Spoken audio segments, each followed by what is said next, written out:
এগুলো হলো সামুদ্রিক মাছ। তো আমাদের এখানে সামুদ্রিক মাছ পাওয়া যায় অনেক ভালো, তাজা তাজা, যেহেতু এখন শীতকাল। তো আমি এখানে কাঁচামরিচ, তারপরে আপনার পেঁয়াজ সব কেটে দিয়ে দিলাম।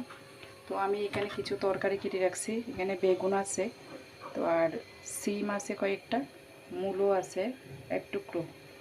তো এগুলো দিয়ে আমি রান্না করব মিক্স করে। আমি এখানে সব ঢেলে দিলাম।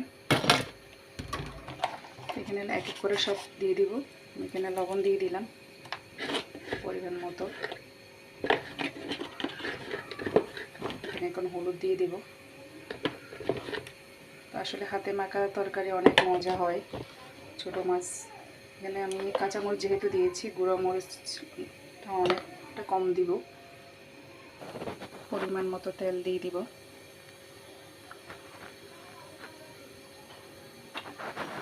এগুলো সব